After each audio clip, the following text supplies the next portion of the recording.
Welcome, welcome, welcome to the Pain of Change with Dr. Clarice. I am Dr. Clarice, and I am, as usual, very excited about my special guest today. He is Victor Orlando, celebrity, percussionist, a prostate cancer survivor, a father, a grandfather of five, a great grandfather of seven. I couldn't believe it. And and he is really funny. I never really knew that until today. But he's got some good stuff. He's got some real good stuff. One of the things that I saw Victor, I felt his passion, and I reached out to him. I reached out to him because he is on a mission. He is on a mission. Not only is he a prostate cancer survivor, he didn't sit at home on the pity pot and not share his journey. He started the Hope Foundation.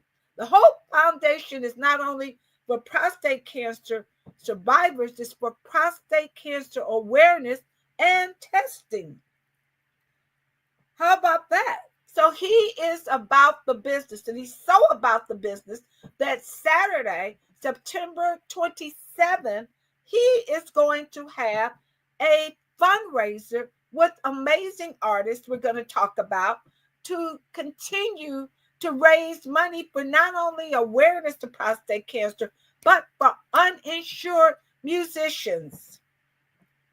Now, we know that's a problem with period about people being uninsured, but you can just imagine what it's like to be a musician who sometimes is surviving from gig to gig.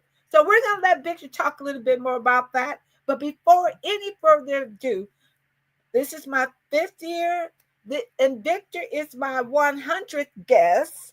So it's also very special. So without any further ado, please help me. Oh, and I forgot, this is NFL opening day too, for the Eagles and the Cowboys. So if you don't see this live, you'll see it it is recorded.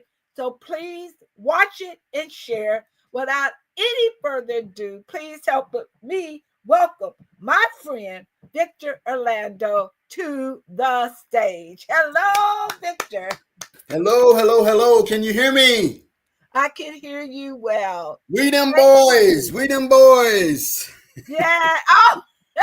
Oh, I didn't realize that was that. Okay. Well, I'm glad I got the teams right because I'm not really. Yep, you got it right. But somebody told me they're playing in Mexico or somewhere.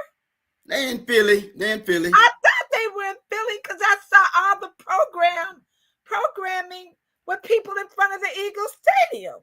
So Right. They're in Mexico. I'm like, Mexico. Anyway, so everybody ain't able. Readers are leaders. So anyway, welcome. Tell me a little bit about yourself. I know that you're a celebrity percussionist. You're an actor. Congratulations on your Insure commercials that I see, and your Chase Bank commercial. And I'm not a spoiler alert, but you're up for a second Chase commercial, and you're just doing amazing things. So tell me a little bit about Victor. That I may or may not know. I probably told too much of your business, but tell me a little bit about yourself, how you started being a percussionist, who you played for, and walk me through your cancer journey. And thank you for being here. Thank you for having me. I appreciate it. I do a lot of podcasts for different people for different reasons. When I got cancer, a lot of people came to me about music and medicine podcasts. How did you tie the music and the medicine in? So I started doing those. And then other people caught on to the journey and said, people want to know who you are and what you do and this, that, and the other. So that's kind of how I started this journey of podcasting and the new now version of being on television in your living room. But basically, originally, I'm out of Dallas, Texas. That's why I wear the star proudly. Hey, Cowboys. I'm a cowboy. And I've always loved funky cowboy. I've always loved music and sports and stuff. But I came out from Dallas, came to Los Angeles, started playing with a lot of different people. First gig was Canada, coming out of a little country town, and my first big gig was in Halifax, Nova Scotia, Canada. That's about it. That's a mouthful for somebody that don't. I couldn't even spell Halifax at the point at that time, but that's where I went. Halifax, playing with a band, playing music, and I'm like, this is cool. This is what I want to do. So 9 months later, I came back to LA. I went back home, and I said, no, this is not it. I gotta go back to LA. That's where it's at. Back home was fun to say, hey everybody, I'm back. I'm back from Canada, but I was missing something at that point. Back to LA I went and just started getting picked up with different people. One of them, which was Buddy Miles back in the day, the old Buddy Miles. Wow. Them changes guy. And it was fun doing some stuff, my eyes opening to the celebrity people that I've always listened to on record and thought about, never dreamed about, I got to play with this guy. I want to play with this guy. Who's this guy? I want to play. I never have thought really that. I just let God give me whoever he's going to give me to play with and say thank you for that blessing. But after Buddy Miles, I looked up and I got picked up by Billy Preston. So that was an eye opener. That was fun. I was with the group called Ozone on the Motown label. And we were playing behind Smokey Robinson, Natalie Cole, Tina Marie. And then we started playing behind Billy Preston. And that was fun. But by now, a lot of people knew who I was. He plays. He's got a lot of hair and he does that. Right, right. He does that. If he ain't doing that, that ain't the right Victor. Right, that kind of became your signature and stuff, right? But it's real. It's what I was doing back in Dallas before I even came up here. I was doing the same thing, so I didn't stop it. And next thing I know, I get a phone call from some high school classmates we all were high school classmates, but they left LA, Dallas the same time I did. They went that way. I went to Canada that way. Next thing we know, we're meeting up in LA. I get a phone call. Hey, we're getting ready to go on tour with the Gap Band. You want to go with us? Yeah. It was Yarbrough and Peoples that had the song out, Don't You Stop It, Don't You Stop the Music. That was my homeroom classmate. None of us had nothing going on like that in high school other than we just knew each other. And then, bam, I said, yeah. And I'm off playing with them. Robert Whitfield, a guy named Goody that was on the label. Penny Ford was on the label with us also. Switch was on the label back in the day at that time. And it was fun. That was the first part of seeing the world out of a little box of Oak Cliff, Texas, was Canada. And then the next thing was the world. Went on a world tour with the Gap Band. And I got to see Germany, France, Italy, Cannes, France, Switzerland. I'm like, wow, I haven't even turned 25 yet. But it was great.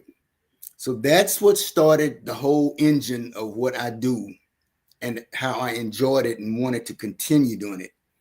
And then I messed around and got with Shaka Khan. What? Oh, what? Shaka Khan. I knew Bobby. I went to Japan playing. Right. And I met Bobby Watson, the bass player from Rufus. And we became friends and stayed friends. So when I got back to LA, during one of the hiatus periods when I wasn't playing, still just playing locally here and there, I saw Bobby and I said, hey, you guys are getting ready to do the Funk Fest at the Coliseum. You think Shaka let me play? I know her from hanging out with Charlie. He took me to the rehearsal, said, Shaka, Victor wants to see if he can play with us at the Funk Festival. Oh, boy, come on, get your stuff and I'll see you tomorrow. Wow. Well, she's from Chicago, so that's my home girl, and that's how we do it. So, yeah, yes. Come on. But I'm like, that was just so beautiful to me. No fussing, no ifs, ands, and buts, no shine on, no ghosting, nobody. Just, hey, wait. First thing she said was, where your stuff at? And I'm like, Dad, gummit, my stuff is not in the car. Shaka, it's at home. She said, don't worry about it. Bring it tomorrow at the Coliseum. So the next day at the Coliseum, Los Angeles Coliseum, down there off of King Boulevard, I rolled up in there. Her security came out, took it, put it up on stage, and I started playing with Shaka Khan. And that was fun. But by that time, now I'm starting to play with a lot of A-list artists. And then someone coined me the percussionist to the stars. Yes. I'm like, okay, it's not bragging, it's not boasting, it's exactly what I do. I'm a percussionist to these people that are stars. I'll take it. I'm not saying anything egotistical or big-headed, because I don't like doing that. And I don't like people putting that on me, and I don't like portraying it. I still, when people come to me, oh, you're this, you're that, you're this, you're that, you're that. I said, I'm just a guy out of Oak Cliff that learned how to play, and I'm playing with a bunch of people I like to. So you can say what you want. Oh, man, you're an icon. You're a legend. You're a superstar. You're this. I eat collard greens and oxtails and mashed potatoes, okay? And I cook my own with a corn. Tell me what icon does that. Well, Victor, here's the thing. Everyone loves you because you are a celebrity and you never act like a celebrity. I mean, if you at Kathleen's house or wherever you are, you just Victor. I mean, I saw you around for years. I never knew until this is how I knew what you did. You're not going to believe the first time I saw you play at Zen over in Studio City. At the Zen Lounge, yes, ma'am. The Zen Lounge. That's Who it. owned it? Dwayne, somebody owned it. Dwayne Martin. Right, Dwayne, he owned it. And that was, what, 10 years ago or more? Yeah, like 15 years ago, exactly. With Reggie Dorsey and Mark Gaspard. And somebody was like, you don't know Victor? I'm like, oh, they said. So I forget who introduced me. It might have been Darn Odom or something introduced me to you, right? And I didn't even know then that you was big. I just knew you played the percussions. I call them bongos. That's what everybody calls them. But the umbrella for the whole thing is percussion. Right, so right. No, but you are a percussionist. You can say anything up under that umbrella. Oh, he played cowbell. I'll take it. Oh, he played triangle. I'll take it. No, but I mean, so I mean, you have been an amazing person in the community. Period. And I mean, you are an activist. You don't talk about that, but I see you. I see you in terms of different things with Najee Ali. I've seen you in some of the things in terms of activism of things that go around in LA, and you don't miss a beat. So when you discovered that you had prostate cancer, how did that? I mean, I've never had cancer, thank God, but my mom, God rest her soul, is a 30-year and 2-month survivor of colon and lung cancer. 30 years and 2 months without chemo or radiation because of early detection. Mm-hmm. Right? That's it. So I spent my time from the time I was 26 years old dealing with my mom with her cancer, and not like she was sick, but I'm just saying with that kind of awareness. Mm-hmm, mm-hmm. So for you, when you were told that you had cancer, what was that like? Walk me through that. Well, after I married and divorced in Dallas and came, I got a second wife, and she ended up with 4th stage breast cancer. And that's how my second wife, Felicia, died. And that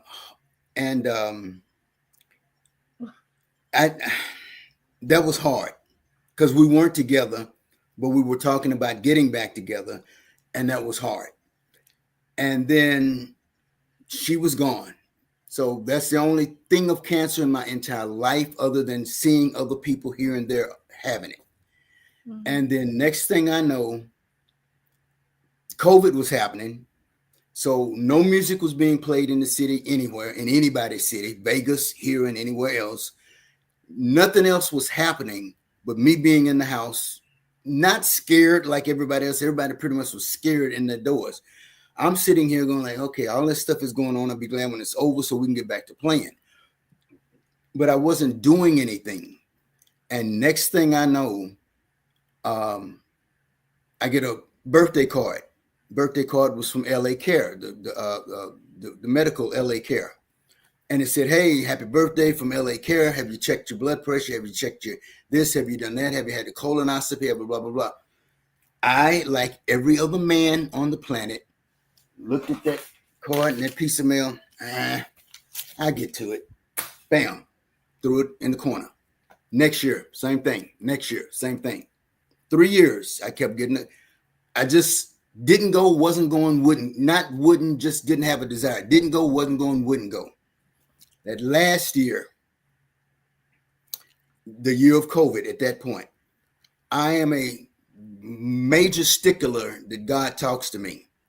And I'm also a hard-headed Negro that I don't listen sometimes. This one was in my head. Hey, Vic, I know something around the corner that you don't know. So I've advised you to pick that card back up and make the phone call and go get a checkup. And I said to myself, I'm not doing nothing else. We got COVID. I can't go play. I'm stuck. I might as well just fine. Picked up the phone, made the phone call, got the appointment, went and saw my oncologist. Well, the doctors, the oncologists, they took the blood. Your urologist. Urologist. I'm so many ologists I had, 11 of them. Right. Some ologists. Right. Yep. And I go into the office and he says, you know, Victor Orlando, you have prostate cancer.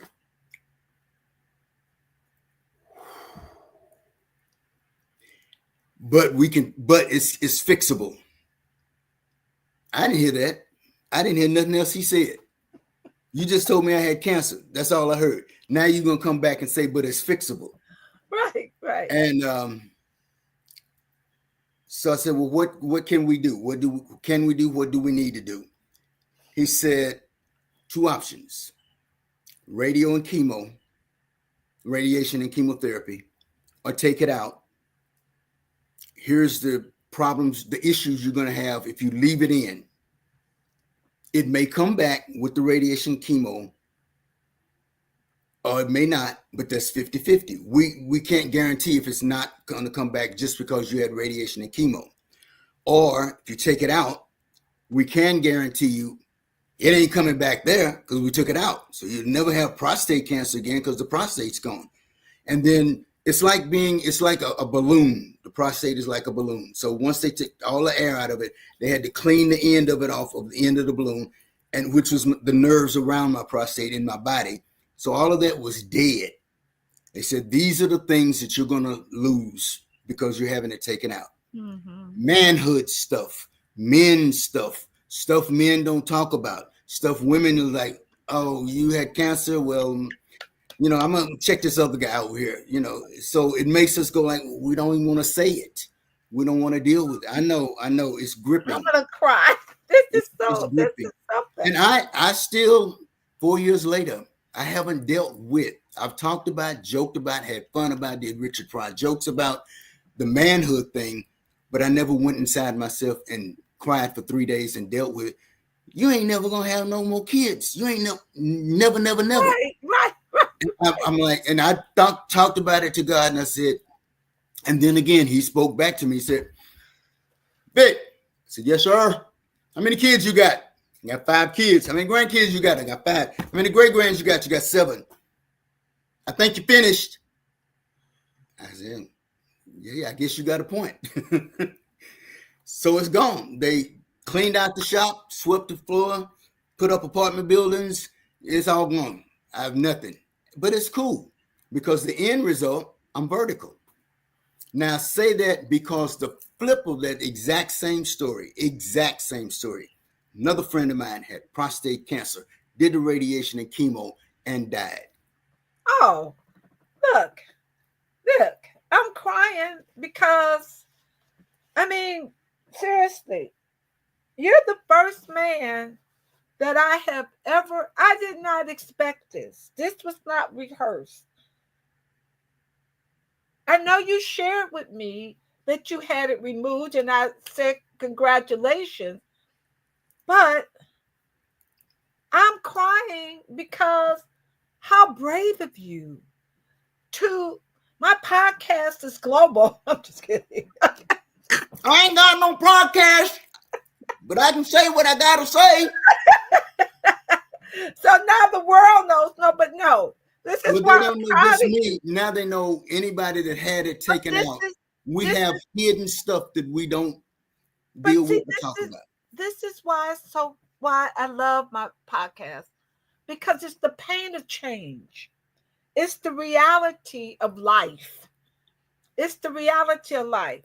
If I could tell you how many male friends that I have lost from prostate cancer that did not want to get their prostate removed because they couldn't have sex anymore. And I would want to say, I hate to be the bearer of bad tidings, but you ain't really got it like you think you got it anymore. So you might as well live. But no, they don't want to live. They want that 50-50. Yeah. Well, 50% chance. But the reality is, it mostly always comes back.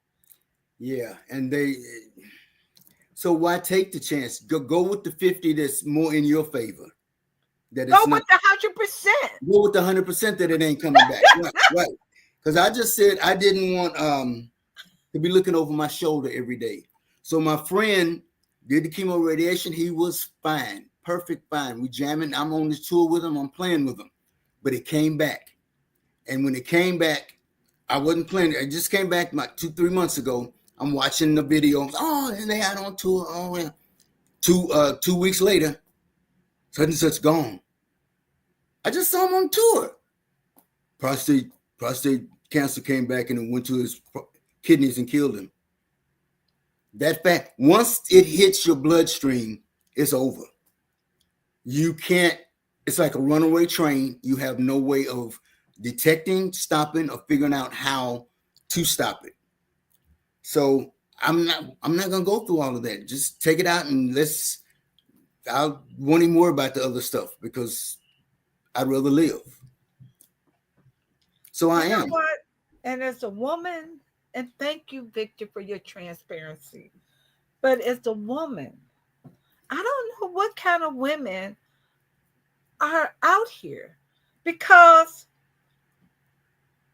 at a certain age, for me, which is why I probably don't date, but for me, the most important thing is companionship. Someone to do something with, to laugh with, to talk with. That's the most important thing. But I discovered, without naming names, that there are women that really still want to have sex at 100. Yeah, it's some of that never leaves everybody. And I'm like, there's obviously something wrong with me, because I'm like, really? But I applaud you, because this is a testimony for every man, black, white, green, yellow, purple, chartreuse. You wanted to live. That's what you said. You chose to live. So you are my Angelina Jolie, who had a double mastectomy 15 years ago, like, we're not going to worry about it coming back to the left or right breast. Ain't no breast going to be there. Like you said, it's not going to come back there because it's nothing there It's to nothing come back to to. attach to. Yep. But unfortunately, if you leave it in, you're leaving the possibility that some kind of way, with your health, with your eating, with your habits, with your whatever, it'll come back around somewhere and find that prostate to get back into. But, or any other place that it does. I'm just glad I've never had to deal with cancer per se until this, because I think they said there are 7 ways of pancreatic, lung cancer, blah, blah, blah, blah, blah, blah, brain cancer. There's different cancers. But if this place is the holder of what, 85, 95% of men, and nobody's cured it, that's what kills me about life and the BS of everything out there. We're going to do this to cure this, to cure that. You've been saying that since Moses came over. You think by now you'd have cured something, but they don't. And they still rake in money year after year, and nothing is ever cured because they're not trying to, because they figured out, well, we can rake in more money saying we're going to try to cure it as opposed to curing it. So I said, God, you take care of me, however you do. And his thing to me was, I got a plan for you, and it includes staying vertical and doing what you do. I'm not laughing, but you're serious. You say staying vertical. Staying vertical. Staying vertical. I never heard that before. There's only 2 ways to live. There's only 2 ways to live, vertical or horizontal. We all know those that live horizontal, they don't live. So while I'm here vertical, now let me do everything that I can do, should do, need to do, and want to do. Because once you go horizontal, you're not going to do anything for not even yourself. Them kids you were trying to make ain't going to happen now, because you're gone. Horizontal doesn't necessarily mean you dead immediately, but no names. But I know people who have now passed, but were in the hospital horizontal for months. So even though they weren't, they're gone now, but when they found out whatever they found out, it was too late. Because sometimes there's no, when I come back in 2 weeks. Sometimes that doesn't exist. Oh, I'll deal with this when I love you. You are a miracle, because you rolled the dice by throwing away. But then God spoke to you and you listened. And I listened. Yeah. That's my growing up. You either listen to God, you listen to your parents, or you listen to the belt. One of the 3. So, but now from what I'm doing and seeing that by listening to him, icon, legend, superstar, percussion superstar, blah, blah, all of these things come with listening. Okay, well, yeah, I bucket sometimes and I don't always listen. Girlfriend, name unknown, I won't mention. He says, no, a week, 2 weeks, a month after I got with her. I said, but I can change it. 14 years later, still didn't change it, and I was miserable. And I look back at it and it's like, you told me that 14 years ago. I can see you saying, you showed me immediately. That's not me. That's really not me. But I can change it. Look at this girl. Ooh, I can change it. 14 years later, 7 in the front end and 7 on the back end. It didn't change. I don't know what was worse, that breakup or cancer.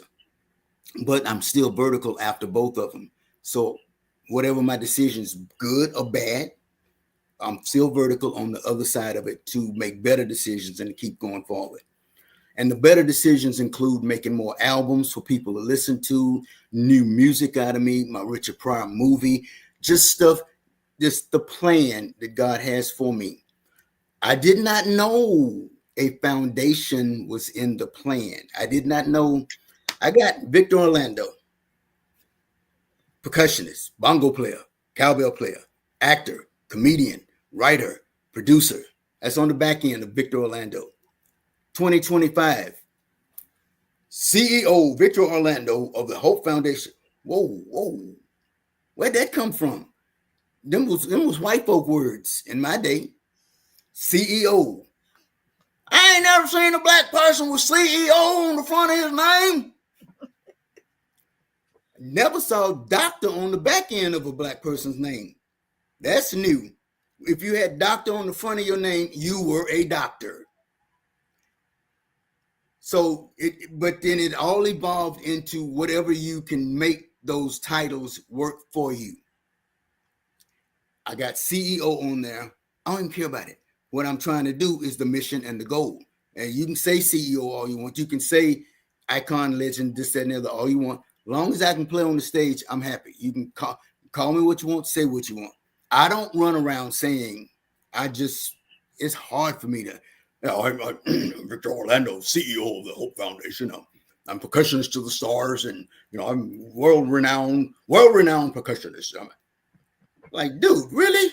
Get a life, dude. Right. You done did your title, right. Your title for 30 minutes, and we don't know what you do. No, seriously, I get it. I remember I live here too, right? And it's like, yeah, this is land, real. I mean, look, my daughter said to me, Mom, you need to stop talking to people because you don't even know who you was talking to. I'm like, oh, because I'm talking to people and they big, but I don't know if they big. I just know we chatting and how you doing? I rarely say what do you do, because if we out socially, why do I care what you do? Right? I don't care. It don't matter. That's me. Somebody said, well, what is the guy you were talking with? What does he do? I'm like, who? I'm like, oh, I don't know. Or somebody said, do you know who that? You know who that was? I'm like, no. They said that was somebody. I'm like, oh, okay. I mean, it's not like, unless you big, like Denzel. I mean, that would be big to me. But I'm not saying these other people weren't big. I'm just saying they were in my mind's eye, right? Because I'm older and these were younger people that I just didn't know. I didn't know them. I mean, they're big. But here's the thing. Foundations, when you see the word foundation, it means that it was birthed out of some tragedy. There's never any foundation that has happy associated, some kind of tragedy, some event happened that people want to do something about. So when you got that thing that said, you need to do something, you need to pay for it, you shouldn't be here. I gave you 4 warnings for 4 years and you never did anything about it, and now you're alive or whatever. So what are you going to do? So because you have a relationship with, I will give you all the credit, you have a relationship with God, I will assume.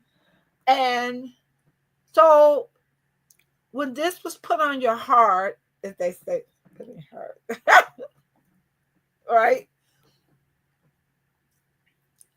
You face the fear factor because you're like, what? Foundation. So how did you move through that? Because you've done a lot. I mean, what you're getting ready to do on September 27th in Beverly Hills, right? I know. Yes, monumental. Because the next week, guess who's? No, he said he's going to be at Orpheus, but still, some of the biggest names play at Saban. That's not a little thing. That's a very intimate place, and it's in the 90210. Zone. And for you to even be able to convince whoever you talk to in their booking room at the Saban, that's major.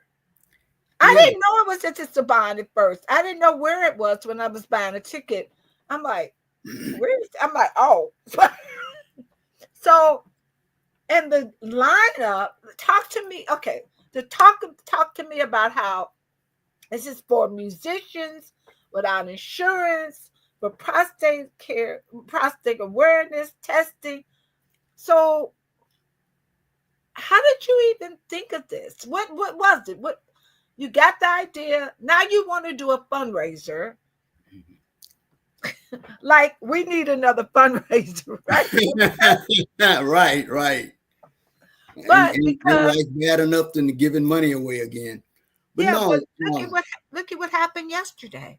You played in a golf tournament, and people were giving you money. yeah, it all goes around and comes around for a reason. But no, when I was told I had it, shocked the daylights out of me, said take it out. I'll deal with whatever issues that come with it, which was the stuff that I had to deal with internally. And I'm okay, it's not serious enough to kill myself, so I'll move on with life and let's see what I said now I'm talking to God. Okay, God, you done let this happen to me. You say you got me. That's what it says from Genesis to Revelations. I got you, basically. And I said, whatever just happened to me, I'll deal with it and I'm cool with it. But just let me have my hands. I just want to still be able to do that no matter what you've done. If they have to wheel me up there in a wheelchair, let me have my hands. If they have to prop me up there, let me have my hands. Just let me be able to. I would probably lose my mind if I couldn't have. That's something I don't know. I don't want to cross that railroad track, but I don't know. As they say, what would you do if you can't play? I don't know. Let's not even talk about it because I don't know. Right. But in the same breath, thank God through the years, okay, well, I have learned how to act. I learned how to do comedy. I learned how to write. I learned how to produce. I learned how to collaborate. Okay, I can do other things, but that's a part of me, but it's not me. If I can't do me, then I'm gonna be frustrated. And I've seen the passion thing. I've seen the movies where the people can't do them and they lost their legs. They can't run anymore. They can't do track. They lost an arm. They can't do whatever. So it does take from your soul that you can't. But I'm like, okay, I don't even want to cross that track. Just let me do this and we'll be cool. And then I said, give me 9 months. I said, give me a year to recuperate, get this body back. 9 months later, I get a phone call. Hey, you ready? It was Switch, the group Switch, Elder Barges. I love them. Mm-hmm. And they said, we're getting ready to play for the Super Bowl in Los Angeles. Are you ready? And I was like, yeah, body, we ready? I don't care what you say. We're going to do this. But at that point, I was 9 months into it. My legs were okay. My body was okay. And I said, okay, God, 9 months before I get back on anybody's stage, because I had 8 staples in my stomach from where they stapled me up after they took it out. They took it. It's just like basically having a C-section for a man. They took the prostate out the middle and stapled me up. So upon that, I'm like, okay, I'm not even picking up $100 bill if it's on the ground. I ain't bending over to pick up squat. Later on, I got one of them things called a grabber. Let a piece of paper hit the floor. I have one of those. I'm going 97 years old with a grabber. Because when I did come home and I did drop something on the ground and I went to pick it up and I screamed like somebody took a scalpel and just slit straight down my face. Oh. I said, whatever that is on the floor from here on out will stay. Right. Until somebody comes over and, hey, can you get that for me? Because that's the pain that went with 8 staples in your stomach. So I'm like, I'm the rest. pain of change, right? I changed my mind about doing anything because the pain made me. But I I healed up. Said, okay, God, and so I took my drums down to the studio. I said, let me see what I got. So I'm standing in there and I was like, okay, feels good. Okay. And then I did something stupid. I decided to attempt to salsa dance while I played. So, my body looked like it fell off top of a mountain. And my body said, hey, we came in here to do this. We didn't come in here to dance. So I said, okay, I'm sorry. My body was telling me, you're only going to do this one thing. We're only doing this. We're not doing that. We're not doing it. Exactly. We're doing that. I'm like, okay. So I went on the switch, did the rehearsals. I actually had my nurse carry me, walk with me up the steps on the stage that we did. Nobody knew it was my nurse. They know now, huh? They had I had my nurse carry me up the steps and prop me behind my congas. Set me behind my congas and I'm stationary. And I played. And when it was over with, she came up, gave me a hug, but that wasn't a hug. That was just grabbing me so she can help me down the steps. And that's what I went through for a minute until I got back into it. But that was, okay, I think I'm back and I'm ready. And that's when I started touring with Switch so that I can go out of, that's when we started the America tour, doing different cities. And I'm getting my legs back on it. Now I'm ready to go again. But as I'm going those 9 months, I was like, this is pretty bad. I wonder what other musicians are doing and feel like. I said, you know what, God? When I get out of this, what can I do? I wasn't even thinking pay forward. And what can I do to help the guys that don't have the insurance? Because that's $20,000 to pull that prostate out of me. I had maybe 20 cents, 35 cents, $20,000 I didn't have. LA Care, I still have not had to pay a penny from 4 years back. Not a penny. I don't care about politics, so I don't know whose it was, Trump's, Obama's, whoever was running it. It paid for it, and I was appreciative. So I'm like, it's affordable. It's part of the Affordable Care Act. Yeah. And I was like, but Vic, you're 2 different people. Play with the Gap Band, you play with Switch, you play with Shaka, you play this, that. Oh, you play down at the townhouse, and you play at La Louisiana, and you play on the street corner, and you play at the clubs with those guys. They both your friends. And I'm like thinking, yeah, man, I'm still one of them. What can I do for them? I said, well, if you get a foundation, you can pay for them to get tested. They don't have to come out their pocket. At least they'll know. Is that cool, God? And I'm kind of working that thought up. Last November, this was a 4-year process of thinking this, because I said, I don't want to do anything to try to help anybody else until I got my sea legs back under me and I'm okay. Last year in November at Catalina Jazz Club, I had my first fundraiser and birthday party. I turned 72.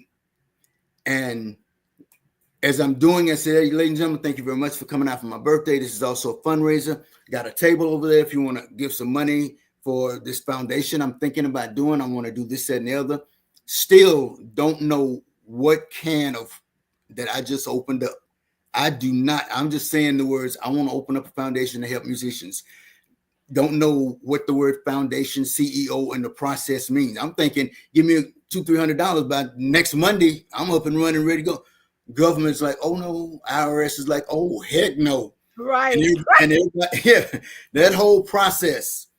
So I'm standing up there, making my pitch to the people. This guy walks up on the stage, and I'm standing there, look back. Ladies and gentlemen, give a nice round of applause. Give it up. He said, can I have the mic? I gave him the mic. I believe in what Victor's doing. I want to give him $20,000 to do his foundation. Okay, here comes my tears all over the stage, all over the place, in towels, on his shoulder. I'm like, A man just walked up and said, I want to give $20,000. Now, previously, 3-4 days, he called me, said, I love what you're doing. I'm gonna give you $1,000 for what you're doing. I said, oh, that's so sweet. $1,000, that's cool. $1,000, that's, I'm still with my 20 cents in my pocket. Right. And now he comes up and says, I want to give you $20,000. To me, in my head, in my heart, and in my mind, God just wrote the check and signed it. Said, this is what I want you to do, because I'm signing off on this man giving you $20,000. And now, creatively, I'm going like, okay, $20,000. I can buy some shoes, I can buy a jacket, I can buy a drum, and then I can do the foundation. I'm already spending money before I got it. Not really. I wasn't thinking I'm going to go out and buy it, but mentally. Right. $20,000. I get back to the foundation. Let me go downtown and do some shopping. So he told me that, and then I went home. On stage I cried and had the whole cry thing. And then next thing I know, it was real. Handed me a piece of paper, numbers. I'm meeting with his lawyers. Go to the bank, cash it, open up an account, put it in, start paying for the cement to be laid to the foundation of the building that was going to be the Hope Foundation. And that man was Charles Wright from the group Watts 103rd Street Rhythm Band. And he came up and said, so he expressed himself on the reel and gave me that money. And we've been friends ever since. We were friends before. Then he called me and said, I got a book I want you to read. And okay, you gave me $20,000. If you want me to come over and cut your front grass, your lawn on your lawn, I'm there. Cutting the grass. I don't know. He said, can you do me a favor? Like, Right. Okay, give me $20,000. Here come the favors. I don't know where we're going with this. See, I want. This is Hollywood. I don't know where you're going with that. Wait, and he did it publicly, right? Yeah, right. That was always gonna be my out. Okay, you the one walked up there and took my mic. So all bets off. I ain't got nothing to do with it. It's all on you. You do it, you do it, you don't, you don't. You got favors, you got favors. He said, I want you to read my book. And I'm like, Oh God, Jesus. Okay. Then he called back about a week later and said, oh, you know what? They told me I must have I didn't tell you correct what I want you to do. I'm like, oh wow, this is getting deep. I want you to read. I want you to talk my book on the. You want me to do voice? Yeah. He wanted me to voice over his book, Express Yourself by Charles Wright, his book, which is now on a best-selling thing on Amazon. You can buy the book on Amazon. I'll buy it, right. Express Yourself, but you move over to the next thing and you can buy the audio book. The audio book is me. Express Yourself by Charles Wright. Chapter 1. I grew up in a little town and blah, blah, blah, blah, blah, and blah, blah, blah, blah, blah. And they came in that day and they took everything. But big man, we love it. Oh, man. 146 chapters later, I'm through with the book. He gives me my salary for doing the book. Ain't that, because originally I said, okay, you want me to do the book? No, how much you charge me to do the book? Oh, I can say, I said, don't ever ask a broke man, how much do you want? I can give you some numbers with zeros. You give me a price and I say yeah or nay, but don't say I want rent, car note, that's how much I want. So he paid me a decent salary to do his book. I finished his book. Oh God. 3 weeks ago, he gave me his second book to do. So I'm on his second book now. Up From Where We've Come. That's his second book. More of his life story. I'm audio booking that. So he's on my board of advisors. So we put the foundation together. Everything is working. I got a president. I got a secretary and a treasurer. I got a board of advisors. And guess who's the head of the chairwoman, because she's behind what I'm doing too, chairwoman on my board of advisors, the Honorable Ambassador Diane Watson. She believes in me and believes in it. She came up. Charles, she's amazing. She is. She's my sorority sister, Alpha Kappa Alpha Sorority Incorporated, and whatever that is. No, wrong. That's Delta. And she's in my chapter Alpha Gamma Omega chapter Los Angeles. So I know Sora Diane Watson well. Okay. So And I talked to her. she just got a street named after her I was and a there. corridor, a school. I was there. Right. So Yep. So she got behind me and said, whatever you need, I'll introduce you to some people downtown. Gave me a name of this other lady. I went to an exclusive party. Whose party am I going to? The re-election campaign for Mayor Karen Bass. I'm like, wow, now I'm rubbing elbows and hobnobbing. Right. And I walked up to Karen and I said, I've always wanted to meet you just to say these words. When you got elected into the Senate, I was the band that played for your election party. Oh, wow. And she said, why? I said, at the Sony Studios in Culver City, I was that band. James Burks hired me to play. James Burke. I went to Cuba with James Burke. Wow. Well, he hired me to be the band for Karen Bass. Wow. So we talked, and so now I'm moving in. She went to the state senate before she became a congresswoman. Exactly. Right. So now I'm moved. Now from God signing that check with $20,000, I'm starting to move into a whole nother realm of. But I'm still country. I still eat chicken and mashed potatoes and hot water cornbread. I still play music. I still joke and laugh. But now I'm moving. When I left the party with Karen Bass, she was in tears because I did Richard Pryor for her and she lost it. So she just started cracking up. So that's why I don't play the airs. I play the fun. And if you real, you understand that and you come real back with me. It's not about a whole put on.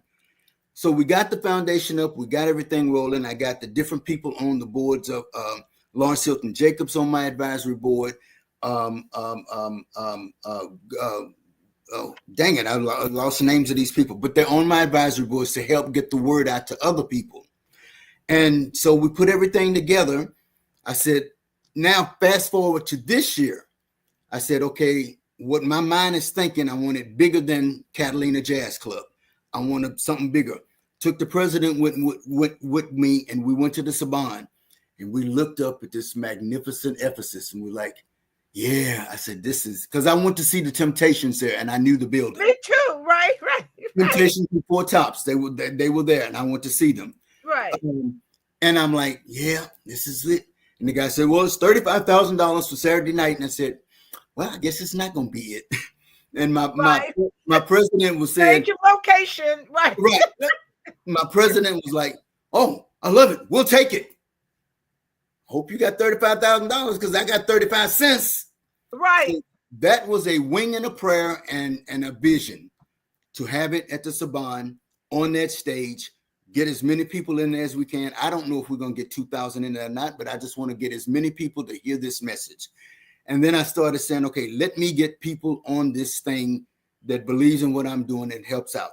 I got the Word Up Story, which are the members of Cameo, Tommy Arnett and his brother.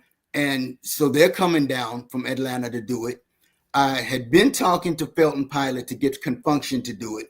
It was a little outside of the realm of my budget, but they are behind me. They're going to make a donation. I wanted to get the Honeycomb, but they were busy that day because they were at my fundraiser at Catalina that night. They knew what I was doing. And so I started calling in Chips on Friends, and they said, yeah. So I have a lineup of some amazing music. I got Elton John's going to be doing Benny and the Jets and some other stuff. My theme song for me for 2025 is I'm Still Standing. Yeah. Which is Elton John's song. That's my theme song of what I am. I'm still standing. So he's going to be when I say these guys, these are the tribute. Kenny Metcalf as Elton John. Elton John, and he kills it. Right. I play with him, and we turn the place out. And I loved Elton John from when I was growing up. Right. So, and Martin Kimber does George Michael and Prince like nobody else. So I brought them on board. Gail Johnson has an all-girl jazz group that will smoke any male jazz group to pieces. It's called Jazz. Like Dancing Peak with Kamoko, yes. Who is bad. All of them, Kimberly, Allison, Dee, Simone.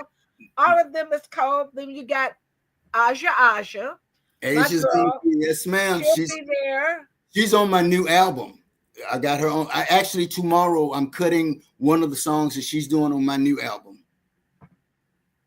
Cause Stella is gonna be there. The Gil Scott Heron, Bluesology, and So everybody knows who Gil Scott Heron was. Evening. Everybody knows who Gil Scott Heron was, the activist, spoken right. word. I went to New York for a whole 3 month at the Soho Playhouse in Lower Manhattan off Broadway, and we did the Gil Scott Heron Bluesology show. I played percussion like the guys had with the Last Poets back in the day. They came out with This Revolution Will Not Be Televised. It was a smash. So I invited them on to show to do that piece in that show. And you're going to be Afro-Cubaning. You'll be playing, right? Are you the surprise guest? Look, this is LA. You know how it's going to be. Folks is going to show up. They're going to show up and show out. Pay celebrities. That's what we do. I mean, I'm not a celebrity, but wait a minute, I might be. But everybody's a star. Your shine just different from mine, but everybody's a star.